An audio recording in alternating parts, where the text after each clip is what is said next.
اسی بات پر مجھے ایک واقعہ یاد آ گیا. نبی کریم صلی اللہ علیہ وسلم نے بنی اسرائیل کی ایک عبادت گزار کا واقعہ بیان کرتے ہیں. نبی کریم صلی اللہ علیہ وسلم فرماتے ہیں حضرات صحابہ کرام سے, اے میرے صحابہ, ایک پہاڑ کی چوٹی پر بہت بڑا اللہ کا نیک بندہ ہے جو ہر وقت اللہ کی عبادت کیا کرتا, ہر وقت اللہ کی عبادت کیا کرتا تھا. صبح میں اللہ کی عبادت, دوپہر میں اللہ کی عبادت, شام میں اللہ کی عبادت, پوری رات اللہ کی عبادت کر رہا. پہاڑ پر بیٹھ کر, پہاڑ کی چوٹی کے اوپر بیٹھ کر دن رات وہ اللہ اللہ کر رہا ہے. اللہ تبارک و تعالیٰ اس کو اپنے خزانہ غیب سے روزی پہنچاتے تھے. ایسے اس کے پاس روزی پہنچی تھی, وَيَرْزُقُهُ مِنْ حَيْثُ لَا يَحْتَسِبُ, اس کو اس کا وہم و گمان میں نہیں ہوتا تھا کہ روزی کہاں سے پہنچا رہے ہیں. لیکن اللہ پاک پہاڑ پر عبادت کر رہا ہے, پہاڑ کی چوٹی پر بیٹھا ہوا ہے, دنیا سے کٹ کر, لوگوں سے ہٹ کر, اپنے گھر بار کو چھوڑ کر پہاڑ کے کنارے پر جا کر بیٹھ کر وہ اللہ سے تعلق جوڑ رہا ہے, اللہ سے رشتہ جوڑ رہا ہے, اللہ سے اپنے نیٹ ورک کو مضبوط کر رہا ہے.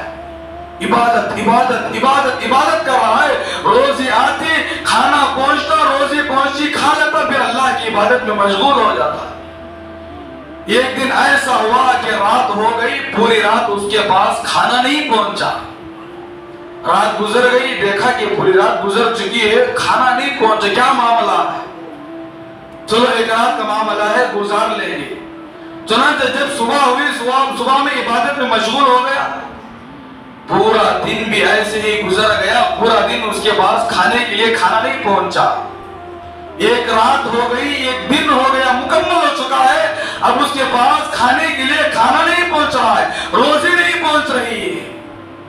ایسے ہی ہوتے ہوتے بزرگان محترم لگ بھگ تقریباً 4-5 دن یا 4-5 راتیں اس کے اوپر گزر چکی ہے, لیکن اس کے پاس کھانے کے لیے کھانا نہیں آیا. اب وہ سوچا کہ اب میرے پاس کھانے کے لیے کھانا نہیں آ رہا ہے, جب جسم کے اندر غذا نہیں پہنچ رہی ہے تو جسم کے اندر طاقت کہاں سے آ سکتی ہے؟ جب جسم کے اندر غذا نہیں پہنچ رہی ہے, اب ظاہر سی بات ہے کہ ایک آدمی صبح میں ناشتہ نہ کرے, دوپہر میں کھانا نہ کھائے, وہ شام میں 9 بجے دکان بند کرنا ہے, 4 بجے دکان بند کر کے گھر میں آ جائے گا. بھئی کیا معاملہ ہے بھئی؟ شام میں 9 بجے دکان بند کرنے والے تھے, اب 4 بجے بند کر کے آ گئے, کیا وجہ ہے؟ کہ آپ زیادہ کما لیے. وہ بتائے گا نہیں حضرت, صبح میں ناشتہ نہیں کریا, دوپہر میں کیا بھی کھانا نہیں کھایا, جس کی وجہ سے پیٹ میں درد ہو رہا تھا, جس کی وجہ سے جسم کے اندر کمزوری لاحق ہو رہی تھی, اس لیے دکان بند کر کے میں اپنے گھر کو آ گیا. جب ایک انسان صبح میں اور دوپہر میں نہ کھائے, وہ کاروبار میں شام میں وقت پر نہیں بیٹھ سکتا ہے. تو وہ جو انسان تھا, جو عبادت گزار تھا, جو تہجد گزار تھا, جو اللہ کا نیک بندہ تھا, اب ایک ہفتہ ہونے کے باوجود روزی نہیں پہنچ رہی ہے, اب جسم کے اندر غذا نہیں پہنچ رہی ہے, اب میں عبادت کیسے کروں؟ عبادت نہیں کر پاؤں گا, میں کمزور ہو چکا ہوں, میں لاغر ہو چکا ہوں, میں تو دبلا ہوتا ہوا جا رہا ہوں. اب اس کے دل میں یہ بات آئی. چنانچہ وہ جو عبادت گزار تھا, جو تہجد گزار تھا, جو پہاڑ کے اوپر بیٹھ کر اللہ اللہ کرنے والا تھا, اس کے ذہن میں بات آئی, میں نیچے جاؤں گا, کسی کے پاس بھیک مانگ کر کے کھا لوں گا. جو عبادت گزار تھا پہاڑ سے نیچے اترا, نیچے اتر کر کیا دیکھتا ہے کہ ایک عیسائی کا گھر ہے. کس کا گھر ہے؟ ایک عیسائی کا گھر ہے. اب عیسائی کے گھر کے دروازے کے پاس جا کر دروازے کو ٹک ٹک ٹک ٹک مارتا ہے. اب عیسائی شخص کھول کر دیکھتا ہے دروازہ, کون سا شخص آیا ہوا ہے, بہت دن ہو چکے ہیں, اب تک میرے دروازے کے پاس کوئی نہیں آیا ہوا ہے, چلو جا کر دروازہ کھول کر دیکھتے ہیں کہ کون سا شخص آیا ہوا ہے. جب عیسائی دروازہ کھول کر دیکھتا ہے, ایک اللہ کا نیک بندہ مسلمان ہے, وہاں اس کے دروازے کے پاس جا کر دروازے پر مارتا ہے. وہ عیسائی پوچھتا ہے, اے اللہ کے بندے, تو آج میرے دروازے کے پاس کیوں آیا ہوا؟ وہ جو عبادت گزار تھا, پہاڑ کے اوپر بیٹھ کر عبادت کیا کرتا تھا, وہ عیسائی سے کہنے لگا کہ میں 3 دن کا بھوکا. کتنے دن کا بھوکا ہوں؟ میں 3 دن کا بھوکا ہوں. 3 دن 3 رات ہو چکے ہیں, اب تک میں میرے پیٹ کے اندر کوئی غذا داخل نہیں کیا ہوں, کوئی روزی مجھے نہیں ملی ہے, اس لیے میں بہت دبلا ہو رہا ہوں, میرے جسم کے اندر بہت زیادہ کمزوری ہو رہی ہے, بہت زیادہ بھوک لگ رہی ہے. اگر آپ کے پاس کوئی چیز کھانے کے لیے ہو تو مجھے دے دیجئے. कौन मांग रहा है? कौन मांग रहा है? एक मुसलमान जाकर एक ईसाई के दरवाजे के पास खड़े होकर एक ईसाई से भीख मांग रहा है। उसको इतना तो सोचना चाहिए था, सारी जिंदगी में पहाड़ के ऊपर बैठकर इबादत करता रहा, अल्लाह अल्लाह पुकारता रहा, अल्लाह पाक सारी जिंदगी मुझे रोजी पहुंचाता रहा। आज कोई मामला होगा, कोई वजह होगी जिसकी वजह से अल्लाह पाक नहीं पहुंचा रहे, मुझे किसी खैर के दरवाजे के पास नहीं जाना चाहिए था। उसको तो ये सोचना चाहिए था, लेकिन वो बिना सोचे बिना समझे ईसाई के दरवाजे के पास आकर भीख मांगने लगा। चुनाचे वो ईसाई उसकी बात को सुनकर अपने घर के अंदर गया। घर के अंदर जाकर 3 रोटियां उसने उठाकर लाकर वो अल्लाह के नेक बंदे को पहुंचा दिया। वो अल्लाह का जो नेक बंदा था ईसाई के घर से 3 रोटियां लेकर वापस अपनी इबादत गाह की तरफ जाने लगा। अब जब जा रहा था, अल्लाह का करना ऐसा हुआ, वो जो ईसाई का घर था, उस ईसाई के घर के अंदर एक वो कुत्ता पाला हुआ था। कई साल से उसके घर की देखभाली करता था वो जो कुत्ता था।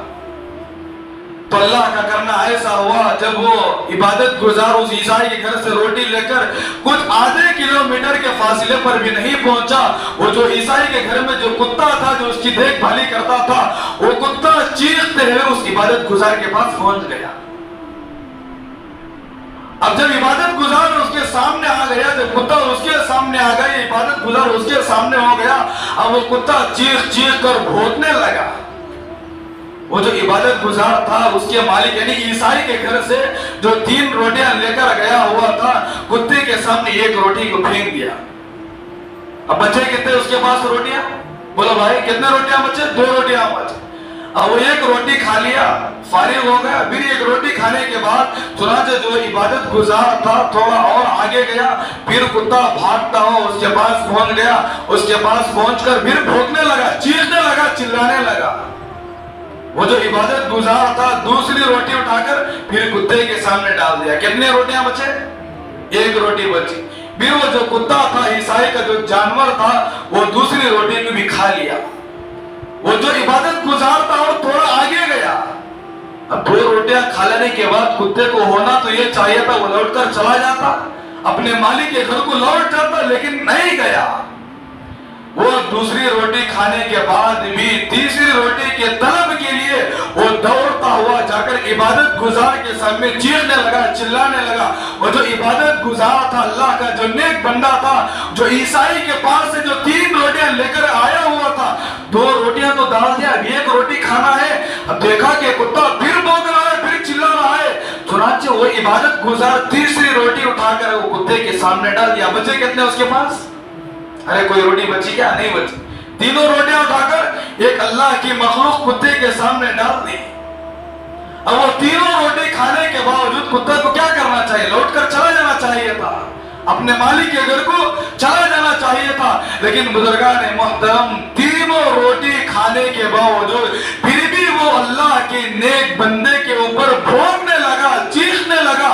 वो जो इबादत गुजार था, जो अल्लाह का नेक बंदा था, सारी जिंदगी लोगों से हटकर, सारी जिंदगी दुनिया से कटकर पहाड़ के किनारे के पास जाकर, पहाड़ के ऊपर जाकर वो अल्लाह अल्लाह कहता हुआ बैठकर जिंदगी के लम्हात को गुजार रहा था। अब देखा कि 3 रोटियां खाने के बावजूद इसी के मालिक के दिए हुए ये 3 रोटियां थी, मैं तो अपने पेट के अंदर 1 लुकमा भी दाखिल नहीं किया, 1 रोटी का टुकड़ा भी मैंने नहीं तोड़ा। तीनों की तीनों रोटियों को इसी के जानवर के लिए मैंने पेश कर दिया और ये तीनों के तीनों रोटियां खाकर फिर भी उसके बावजूद भूख रहा है। वो जो इबादत गुजार था कुत्ते से कहने लगा, ऐ कुत्ते तू कितना बेशरम है, तू कितना बेहिस है, तू कितना बेगैरत है कि तू 3 रोटियां खाने के बावजूद भी तू फिर भी नाशुक्रा है। 3 रोटियां खाने के बावजूद भी उसके बावजूद तो भोग रहा है, तुझे शर्म नहीं आती? बुजुर्गान मोहतरम उस वक्त अल्लाह पाक ने उस कुत्ते को जुबान दिया हुआ था।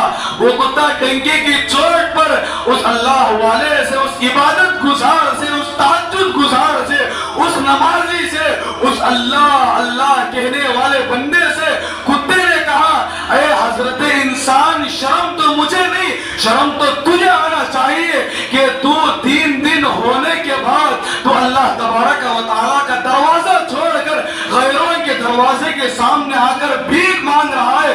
शर्म तो मुझे नहीं, शर्म तो तुझे आना चाहिए। सुन ले मेरी ये बात, मैं अपने मालिक के घर में 5 साल से देखभाली कर रहा हूं। कितने साल से?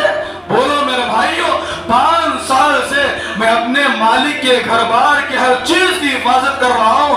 मेरे मालिक की कारगुजारी सुनेगा तो इसी जगह पर खून के आंसू रोएगा। ये कौन कह रहा है? एक बेजुबान जानवर जो बोल नहीं सकता, लेकिन उस वक्त अल्लाह पाक ने उस जानवर को जुबान दिया था।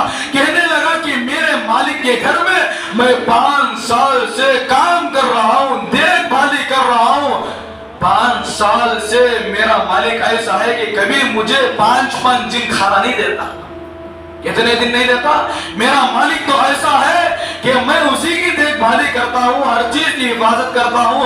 मेरा मालिक ऐसा है कि 5 दिन मुझे खाना नहीं देता। 3 दिन गुजर जाते हैं। आज भी मैं 3 दिन का भूखा हूँ, लेकिन फिर भी उसके बावजूद 3 दिन का भूखा, 3 रात गुजर चुके हैं, 3 दिन हो चुके हैं। बुजुर्गान मोहतरम, एक कुत्ता कह रहा है, एक इंसान से कह रहा है, एक ईमान वाले से कह रहा है, एक अल्लाह के वली से कह रहा है कि आज भी मेरे ऊपर 3 दिन 3 रात गुजर चुके हैं। उसके बावजूद मैं अपने मालिक का दरवाजा छोड़कर किसी गैर के दरवाजे के पास जाना मैंने गवारा नहीं किया। तो कितना बेहिस इंसान है, तो कितना बेशरम मुसलमान है, तो कितना बेगैरत इंसान है। 3 दिन तुझे रोजी नहीं मिली तो रब का दरवाजा छोड़कर गैर के दरवाजे के सामने आकर भीख मांग रहा है। हजरत इंसान, ये कान के पर्दे खोलकर सुन ले, शर्म तो मुझे नहीं, शर्म तो तुझे आना चाहिए। हाँ, छोटी छोटी चीजों पर हम अल्लाह तबारक व तआला से मांगते नहीं। हम गैरों के सामने जाकर अपने हाथों को फैलाते हैं, अपने दामन को फैलाते हैं। बुजुर्गान मोहतरम, अल्लाह के रसूल अलैहिस्सलातु वस्सलाम ने फरमाया, सारी जिंदगी वो बंदा खाता रहा, 2-3 दिन ना मिलने की बुनियाद पर रब का दरवाजा छोड़कर गैरों के दरवाजे के पास चला गया। सारी जिंदगी की इबादत उसकी क्या होगी?